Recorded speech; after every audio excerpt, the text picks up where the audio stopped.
Good morning, everyone. This is Chrissy from Solstice ATR and Vulcan Capital Research. I hope everybody's doing great on this weekend. Hit the subscribe button if you like. The most important thing is I'm going to cover a couple of different instruments, and the most important is that Apple and Tesla have split Monday. You will see that there's a difference in price action. Apple has split 4-1 as well as Tesla split 5-1. Are they going to keep the market going higher, or are we going to get a relief coming back because due to the small investors trying to invest because now the stock they consider it's cheaper and easier to buy due to the split. Sometimes when you get a split, things do change. I'm not trying to be a contrarian. I'm just trying to give a fact. Seen it done too many times in my eyes over the years, behind the screen. So let's go first of all to cover the four combined instruments, the S&P, NASDAQ, Russell, and Dow Jones Industrial Average. As you can see on the combination of the four from the February, 10, 16, when we fell back down, we have recovered 100% of it. And this week's candle has taken the prior high that we were looking for in the week before. Is this going to be continuation or coming back in? Keep an eye on it. I have taken the 2018 area, this candle here, I connected it to this one. We are coming to basically resistance area from before, and I have this one from way back out there. What I can do is go on a monthly just to show you this, and we can come back and start covering most of the instruments. We're going to go from weekly to monthly, and this will show where that candle was coming from, and this is the reason why I connected it. This was coming from the 2018 area, and this is coming in from October 2018. So either instrument you connect those two, we are reaching a specific high period, in the candle, on that monthly bar. Does this continue to get to those two? We're already reaching the shorter distance from October, not the beginning of 2018. So either one, we are coming to a resistance area. Do we touch it and get rejection? Keep an eye on that. I'm not trying to be contrarian. I'm just giving you a fact. We're going to go now to the 4-hour chart, and I'm covering stuff on a 4-hour chart and showing gaps. As you can see on the 4-hour chart, we do have a couple of gaps here that we have not filled. And I do have a little one, tiny one here I did not fill due to the push in the last week candle, to break that channel, continue higher. So that, keep an eye on it. We have a linear regression channel coming down here. The 18 simple moving average as well as the 50 is way down there, and the computer grabbed this down area to this one. Keep an eye on the 18 simple moving average in this channel from the prior breakout. This will be an important area to keep an eye on. So let's now go take a look at the transportation. It's the $DJT. On this one, we have these minor gaps. As you can see in the annual charts or the 4-hour charts in the last 6 months, we have recovered almost 100% of the prior high in the 2020 area, and we fell down. We came back and recovered it. We do still have those minor gaps at the low on the way going up. And this is a fib that I did over the week, so just to show you the 5-day range. And we're going to keep an eye on this because it has cleared the prior high. Does it continue to get to this upper channel and come back in? We got that 5-day simple moving average 18 and the 50. The very important area to keep an eye on is the 11,116, and this is a POC, and we have this gap. Here we have a major one down here. So that's in the transportation. And what I'd like to do is one more, which is in the $sign DXY. This is our American dollar. As you can see, we have an H pattern on that American dollar. From this prior high, when we pushed up, we came down, we created an H, we tried to go back up. As you can see, I should use the daily chart. Let me do this. We'll do it on the daily chart and come back to the 4 hours so you can see what I've done. This is on the daily. It had this push up. consolidated in a box, then eventually we fell down. We tried to create another flag, we consolidated, trying to go back up, and eventually we fell through that area further down.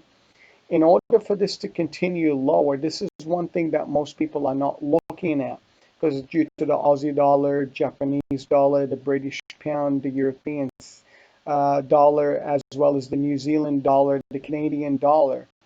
We have to understand what the Federal Reserve Board, they're keeping an ease on the currency and exchange rate to keep interest rates very low, so that way the inflation doesn't spike up, because they're going to keep supporting this till that COVID-19 and the recovery is coming through. In order for us to still continue, the dollar is weakening, but remember, this H pattern may not resolve. It may consolidate for a while before it starts coming back up. People are looking further down. I'm thinking the $90.50 is a great area for the dollar to recuperate and bounce back up. And I'll show you why on the weekly I'm showing this. This is the consolidation. We took off. We went grinded slowly higher and higher and higher. Eventually we reset at the 94, went high, and eventually we created that H pattern. There's another one here that's a small H. We fell through it. Everybody's looking at these three candles. You know, they are wicks. Usually whenever you get a wick, you get a reversal. You get a wick, you get a reversal. Here, unfortunately, on this move, because this candle is an engulfing candle, everybody's looking at it, oh, this may go further down, all the way down to the bottom of this consolidation. Very important thing, this was the prior breakdown. We looked up and eventually broke out of this area higher. In order for this to support this area, the breakup from this area here, here, and here, this is a very important to get a support in order to continue higher, where most people are not looking at it that way. And I'll show you a little further out on a like a 10-year, you'll see the wedge there, because I wanted to show it to you so you understand, because most people look at them. This is a wedge. You can see 1, 2, 3. I drew those wedges, and eventually we U-turned and went back up. If this is creating a wedge, keep an eye on this area for a reversal going back up. Most people will think this is going to continue further down and deteriorate all the way to this consolidation. I don't see it happening at this point. It may slow down due to the currencies exchange, you know, and the rates that are going on. We'll just zoom in here a little bit more to show you the H pattern. In order for this to fall, you have to lose the 92.1 and lose these 2-3 candles and eventually continue lower. And the extension on the downside is basically the 91.9 and 91.4. There's one which is the 261. I usually don't have it marked. I mark it on the top. You see it's in the 90. I think this area is going to be a very important area at the 90.50 to continue back higher, because it'll create a wedge. And if this turns around this area, because the ADX DMI 92.12, because the RSI got too extended to the bottom and it pushed back up, and this one's coming down the RSI. We added the compression on the 4 hours, 1, 2, 3, 4, 5 candles out. Usually by the 8th one, 9th one, usually you get a relief or continuation. Just keep an eye on that. The dollar may make a change in the direction of the move. I know I went over it a little too long, but I want you to be aware of it. Let's now take a look at GC. This is gold. I'm doing a little backwards due to the fact because of certain areas in the economy. As you can see in gold, when we took off, this is like a consolidation coming back in, and from the prior, you know, falling very hard down here, we basically got to that POC and we filled that prior gap. So I kept that there. There's 2 more down here, and this is the major one. I think this consolidation in the last, you know, we looked up, came back in, we consolidated, let's say day 1, day 2, day 3, day 4, day 5, day 6, day 7. We have 5 days in consolidation. Everybody's thinking that will come back up here and continue and break out of this, you know, upper linear regression channel. I have those fibs, and I'm thinking if we don't hold the 61, the 38.2 and the 61.8, we can fall back in. As you can see, this is the overnight action. This is the hourly trading hours. When we came back down, we looked up, and that's a 38.2 fib. As you can see, I have a 38.2 fib. going back up. If this falls, we can get back to the 61.8 and come back in. This is the 61.8. You see it here. It's sitting around, the 1938. And if we lose this, there's nothing for gold to support it to keep continuing high, because everybody's betting that the economy is very bad and they have to move the money out of certain instruments to go into gold. So keep an eye on gold, because sometimes that safe haven doesn't end up to be a good safe haven. So just be aware of it. Let's go to CL. We'll come back down on CL a little bit slower. As you can see, in the last 3-4 weeks, CL has been range bound between the 41.50 and the 43.50.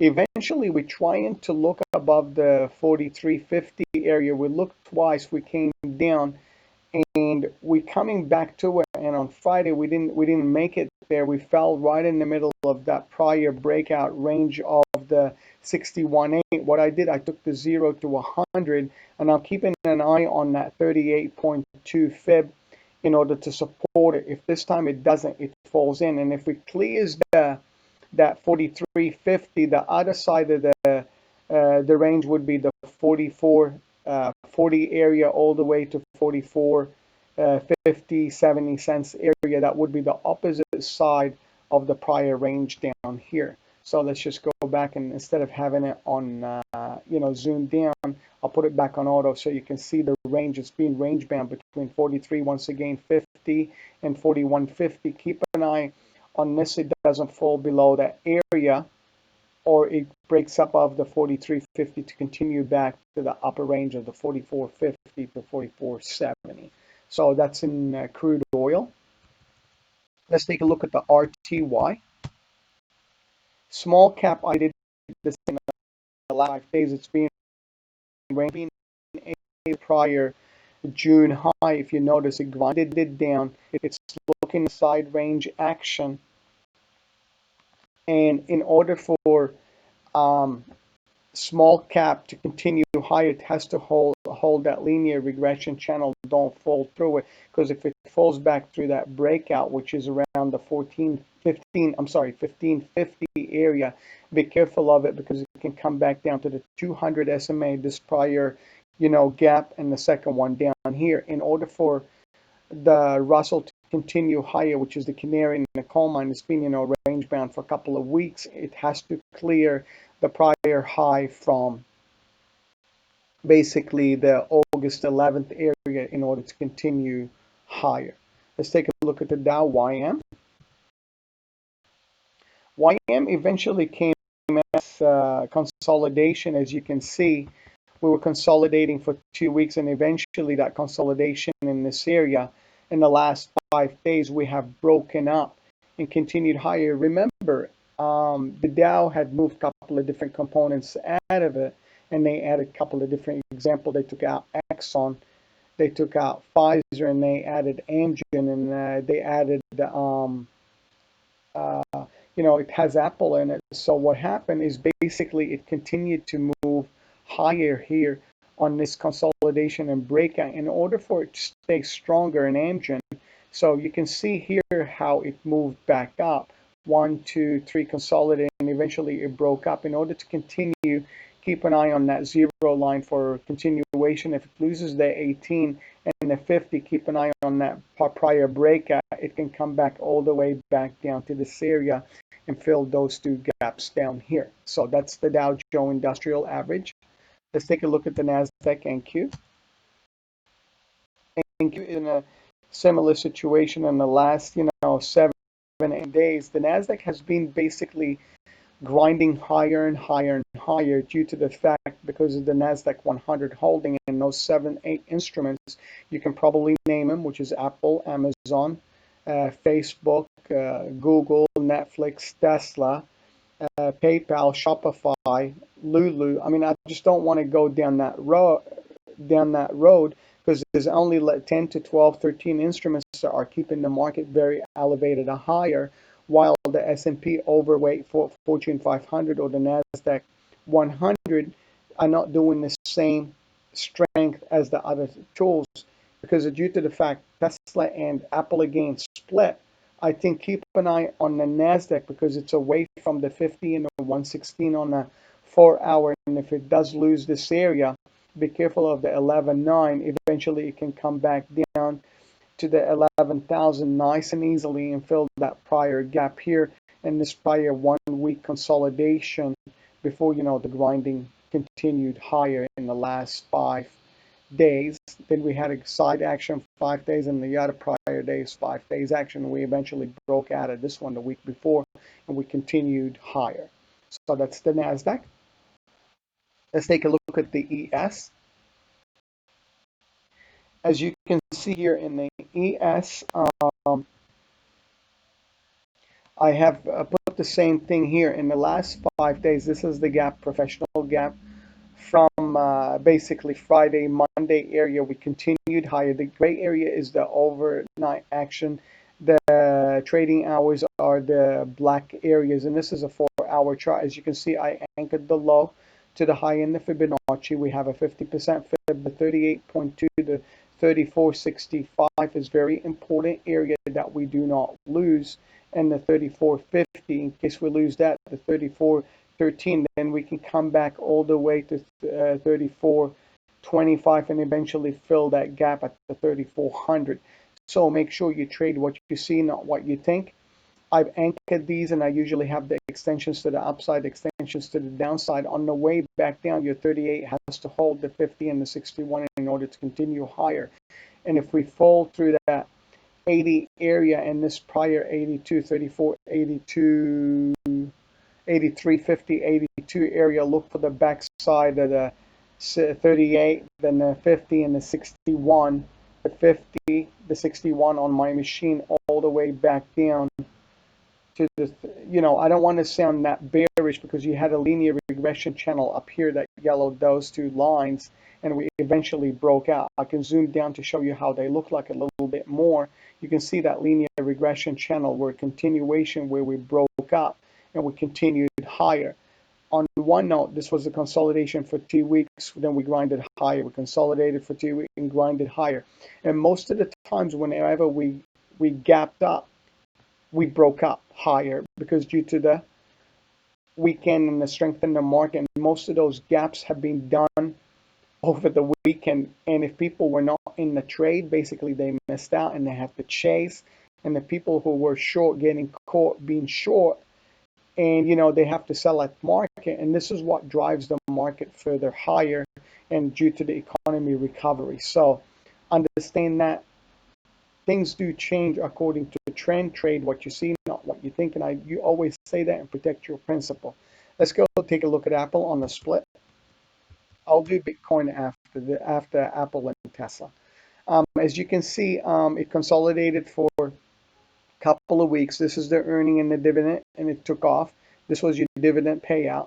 It fell back in a little bit, consolidated side action, and broke up.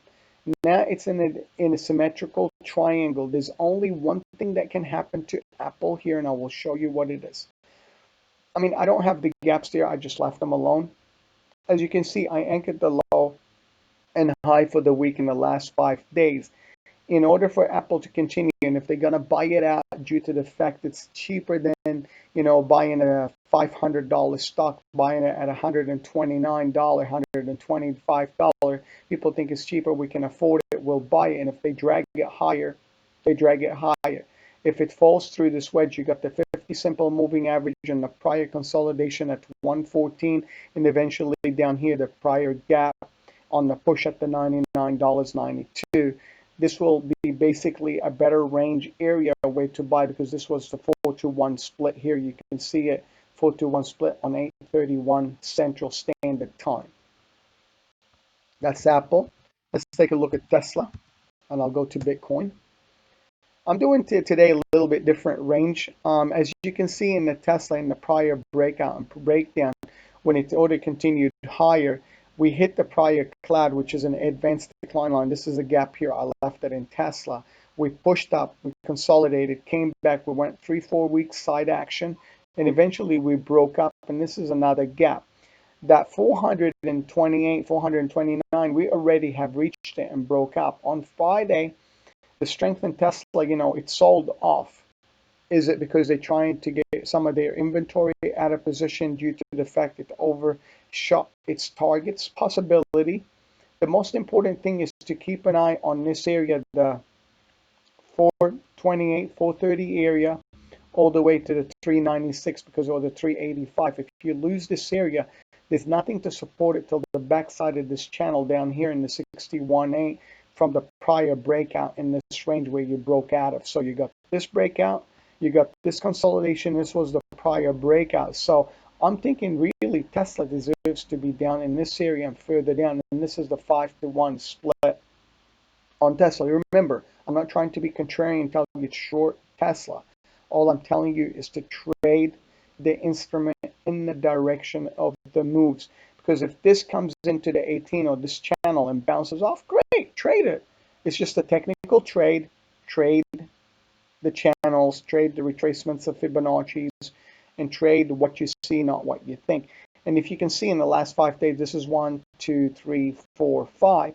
If I want to really anchor my fibs and show you how to look at the last 5-day range, we grab the fib.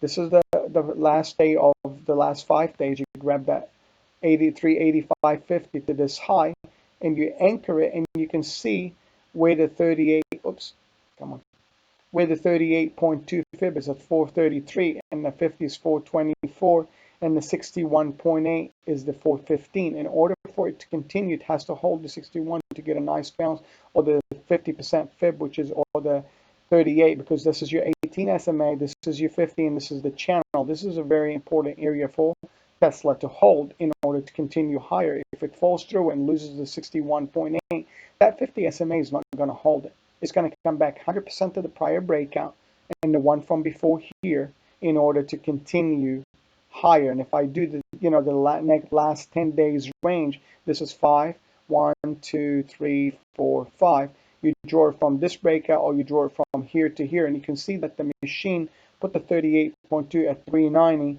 and the 61 at 340, around the 350 area, 344, and the major support is way down here from the prior consolidation in the 3Ds, because this is the prior breakout where you looked up, tried to come back, fell down, consolidated, you consolidated in that prior breakout, found support and bounced up and broke out of this range right here.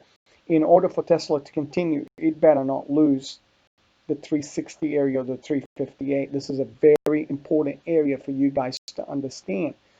Tesla is an important instrument because it's got weight in the NASDAQ 100. If you look at the S&P 500, you got Goog and the ABC Goog out. That's about 8%. Apple has about 11%. Amazon has about 9%. Tesla has about 5%. You look at you look at those major holdings. What's driving this market up?